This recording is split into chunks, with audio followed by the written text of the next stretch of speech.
Bharatiya Janata party आणि शिवसेना महायुती आहे. काही ठिकाणी राज्यामध्ये वेगवेगळ्या पद्धतीने महायुती ऑपरेट होत आहे, पण भाजपा शिवसेनेचं एकमत झालं आहे.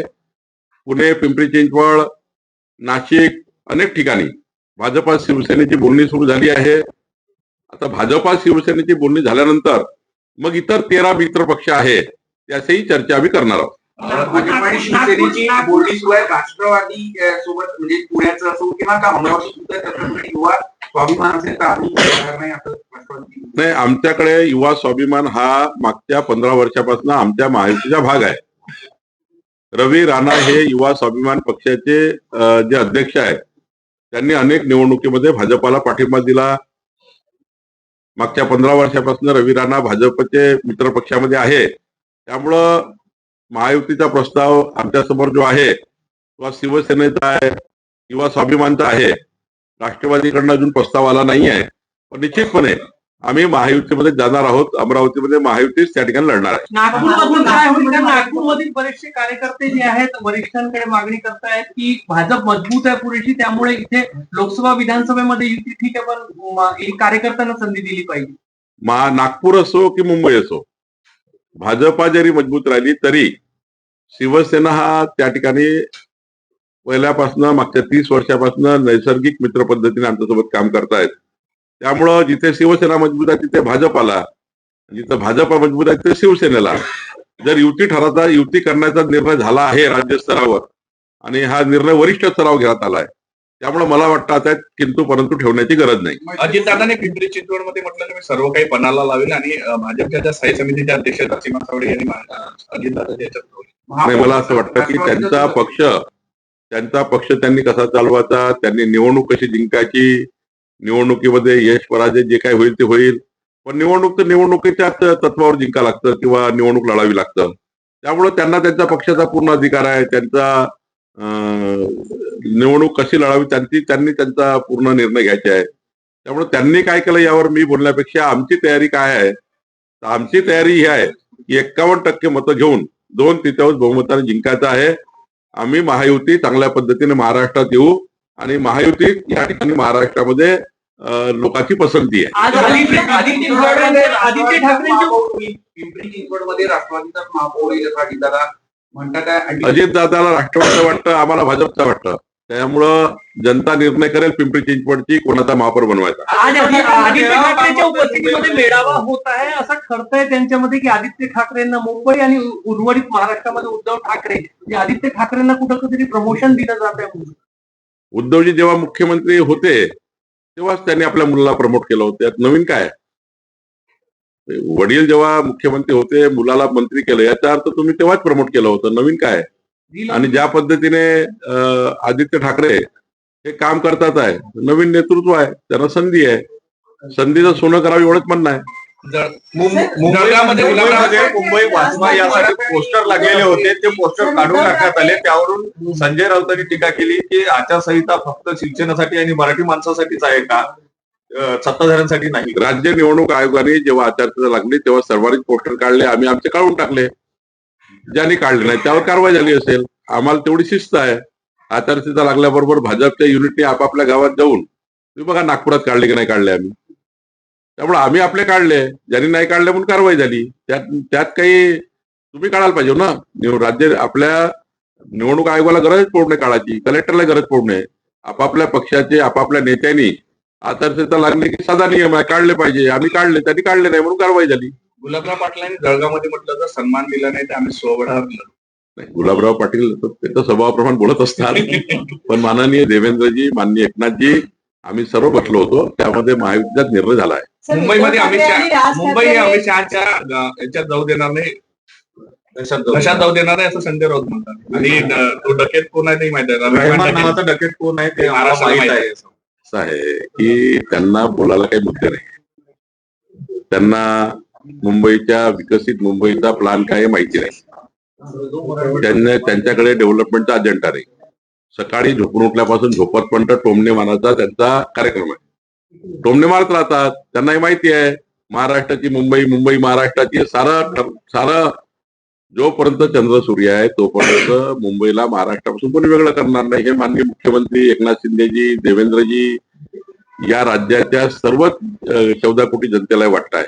आणि त्यामुळं हे जे आहे ना, हे फक्त काहीतरी दिवसभर टीव्ही मध्ये दिसलं पाहिजे, दिवसभर चाललं पाहिजे, काहीतरी लोकांनी आपल्याला ते सकाळी फेसबुकवर कॉमेंट केले पाहिजे, काहीतरी आपले लाईक डिसलाईक राहिले पाहिजे लोकांमध्ये, म्हणून ते करत राहतात. कालच निवडणूक जाहीर झाली.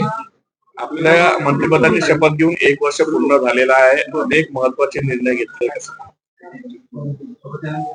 माननीय मुख्यमंत्री देवेंद्र फडणवीसजींनी मला महसूल खात्याची जबाबदारी दिल्यानंतर या राज्यामध्ये 60 लाख परिवारांना तुकडेबंदी कायद्यामुळं ज्यांचे घर कायदेशीर होत नव्हते त्या 60 लाख परिवारांना त्यांचे घर कायदेशीर करण्याबाबतचा मार्ग आम्ही मोकळा केला. एनए मध्ये सनद नावाचा एक डॉक्युमेंट असायचं, ज्या डॉक्युमेंटसाठी लोकांना घर बांधताना, औद्योगिक विकास करताना, व्यावसायिक विकास करताना अडचणी तयार व्हायचा. सनद आता काढून टाकली. त्यामुळे आता केवळ प्रीमियम भरलं तर कुणाच्याही घरी, कुणाच्या ऑफिसमध्ये जायची गरज नाही, तहसीलदार एचडीओ कडे जायची गरज नाही. प्रीमियम भरलं की ऑटोमॅटिक सनद आणि एनए हे या ठिकाणी घेण्याची गरज नाहीये. हा निर्णय जवळपास या राज्यातल्या सर्वच औद्योगिक, कॉमर्शियल आणि रेसिडेन्शियल यूज करणाऱ्या त्या आरक्षणाच्या मध्ये असलेल्या लोकांना याचा फायदा होणार आहे. खर तर पुढच्या काळामध्ये अनेक गोष्टी आम्ही करण्याचा विचार करतोय. जे क्लिष्ट महसुली कायदे आहेत त्यांना सुधारणा करण्याचा आपण निर्णय करतोय. शेतकऱ्याच्या शेतात पांधन रस्ते बांधकामाकरता मुख्यमंत्री बळीराजा पांधन रस्ते योजना आम्ही आणलेली आहे. विद्यार्थ्यांना आता त्यांच्या डॉक्युमेंट करता स्टॅम्प पेपर लागणार नाही. कुठलंही डॉक्युमेंट काढताना विद्यार्थ्यांना caste certificate, validity certificate, domicile certificate, कुठलंही डॉक्युमेंट कुठलाही त्या ठिकाणी स्टॅम्प पेपर लागणार नाही. आपसामध्ये जर वाटणी करायची असेल वडिलोपार्जित प्रॉपर्टीची, त्याला 500 रुपयांमध्ये त्याची रजिस्ट्री होईल. त्याला मुद्रांक शुल्क किंवा कुठलीही स्टॅम्प ड्युटी लागणार नाही. असे 38 निर्णय आमच्या खात्याने घेतलेले आहे. खरं तर एक महसूल विभागामध्ये जनतेच्या मालमत्तेचं रक्षण करण्याची जबाबदारी या खात्याची आहे. त्यामुळं जे सरकारी जागेवर लोक बसलेले आहेत त्या लोकांना 2011 पूर्वी जे लोक ज्या जागेवर बसले आहेत त्यांना त्याच ठिकाणी पट्टेवाटप करून त्यांना घरं देण्याची योजना आपण करतो आहे.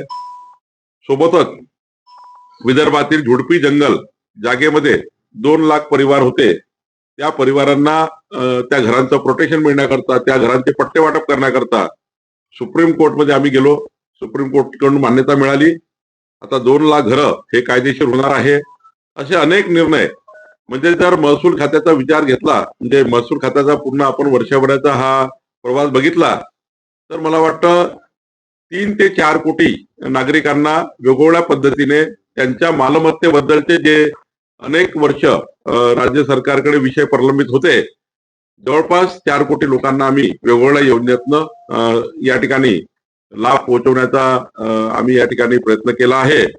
मला वाटतं आमचं सरकार, देवेंद्र फडणवीसचं सरकार हे विकसित महाराष्ट्राकरता काम आम्ही करतो आहे. आणि मला विश्वास आहे की पुढच्या काळात महसूल खातं हे राज्यातलं तर आपलं अग्रगण्य खातं आपण करूच, पण देशामध्ये या ठिकाणी ज्या काही आधुनिकीकरण आहे त्या आधुनिकीकरण स्वीकारून या ठिकाणी आम्ही पुढे जाऊ. महत्वाचं आधुनिकीकरण आम्ही मोजणी खात्यामध्ये करतोय. जे मोजणी खातं 1.5 2 महिने शेतकऱ्याची मोजणी होत नाही, त्या मोजणीबद्दल त्या ठिकाणी एक नवीन आधुनिकीकरण आणून डेटा सेंटरच्या माध्यमातून, जीआय सेंटरच्या माध्यमातून आंध्र प्रदेश, कर्नाटकमध्ये ज्या पद्धतीने आधी मोजणी मग रजिस्ट्री मग त्या ठिकाणी फेरफार, हा जो अत्यंत महत्वाचा बदल अनेक राज्यांनी केला आहे. आमचंही राज्य आधी मोजणी 15 दिवसामध्ये मगच रजिस्ट्री. कारण मोजणी आणि रजिस्ट्रीच्या त्या ठिकाणी आराजीमध्ये कमी जास्त फरक राहू नये म्हणून मोजणी केल्यानंतर रजिस्ट्री केल्यानंतर तुमचे म्युटेशन, फेरफार अशा याच्यावर राज्य आणण्याचा आमचा विचार आहे. महसूल खातं हे बऱ्यापैकी पुढच्या काळातही या वर्षभर जे आम्ही केलं आहे, पुढच्या वर्षी जनतेला या घेतलेल्या निर्णयाचा लाभ कसा होईल घेतलेले निर्णय खालीपर्यंत कसे इम्प्लिमेंट होतील, घेतलेल्या निर्णयाचा उपयोग शेतकऱ्यांपर्यंत कसा पोहोचेल याच्याकरता आम्ही काम करणार आहोत. एक महत्वाचा निर्णय घेतला 70,000 लोकांना फायदा. मराठवाड्यामध्ये 70,000 परिवार असे होते ज्यामध्ये निजामकालीन नाव त्यांच्या जमिनीवर होते. परवाच्या जो आपण त्या ठिकाणी सभागृहामध्ये कायदा आणला त्यामध्ये मदतमास मध्ये ज्या जमिनी होत्या त्या जमिनीला आता आपण फ्री होल्ड केलं. एकही पैसा न घेता 70,000 परिवाराच्या जमिनी म्हणजे घरं राजुरा शहर ज्यावर आहे, तर राजुरा शहर सर्व शहर हे निजामाच्या जागेवर आहे. असे अनेक शहर आहेत, त्या ठिकाणी अनेक गाव आहेत, नांदेडमध्ये आहेत, मराठवाड्यात आहे. त्या सर्व घरांची आता प्रॉपर्टी फ्री होल्ड केली आणि ही घरं त्या जे लोक त्या घरी राहतात त्यांच्या नावाने करून देण्याचा निर्णय महसूल खात्याने केला आहे. सर, पिंपरी चिंचवड मध्ये दोन्ही राष्ट्रवादी एकत्र पैशाचा महापूर वाहणार आहे, पैशाचा वापर होणार आहे. ज्यांनी आयुष्यभर जे धंदे केले आहेत त्यांना तेच दिसतं. सर, उद्धव ठाकरे आणि राज ठाकरे यांचं दोन्ही एकत्र येऊन हे समीकरण बदलण्याचं चित्र होणार आहे का, असंही चांगलं समीकरण आहे, दोघे एकत्र चांगलं समीकरण आहे. लोकाला कळतं असे समीकरण का तयार होतात. जेव्हा जनाधार संपतो, जेव्हा तुमचा आधार संपतो, तेव्हा असे समीकरण तयार होतात. असं आहे, त्यांना एकत्र यायला काही मनाई नाहीये, त्यांना आमच्या शुभेच्छा आहे. पण विजन काय, 45 वर्ष उद्धव ठाकरेजीकडे महापौर होता मुंबईचा. देवेंद्र फडणवीस एकनाथ शिंदेला यावं लागलं. मुंबईचा संपूर्ण विकास, मुंबईची आज बघा, जगातला कुठलाही व्यक्ती होता, तुम्ही जाऊन बघा मुंबईला. 10 वर्षापूर्वीचे गुगलवर मुंबई, तुम्ही एमआरसॅकवर काढा मुंबई 10 वर्षापूर्वी, 15 वर्षापूर्वी काय, 2014 पूर्वीची मुंबई काढा आणि 2024 ची मुंबई काढा. आमचा दावा नाही की सारं बदललं, पण आमचा दावा पक्का आहे की 2029, 2035 आणि 2047च्या विकसित मुंबईचा जो प्लान माननीय मुख्यमंत्री देवेंद्र फडणवीसजींनी केला आहे, या प्लानचा विचार जर केला तर मुंबई ही जगातलं सर्वात उत्कृष्ट आंतरराष्ट्रीय शहर झाल्याशिवाय राहणार नाही.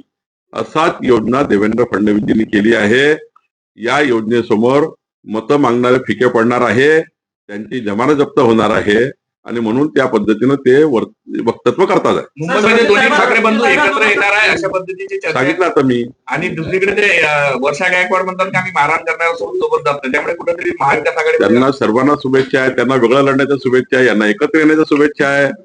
अजून ते 20-22 पक्ष आले होते, मागे हातवर केले होते एकामेकांनी, त्यांना घेऊन या सर्वांना. ममता बॅनर्जी तिकडे कोणते आले होते माहिती नाही, पण ते जरा सर्वांनी आलं पाहिजे. आम्ही 51% लढाईची तयारी केली आहे, 51% मतं आम्हाला मिळतील. शिंदे साहेबांसोबत युती तुमची ठरलेली आहे, मात्र जागा वाटपाचा काही फॉर्म्युला ठरलाय का? जागा वाटप योग्य ठिकाणी चालू आहे.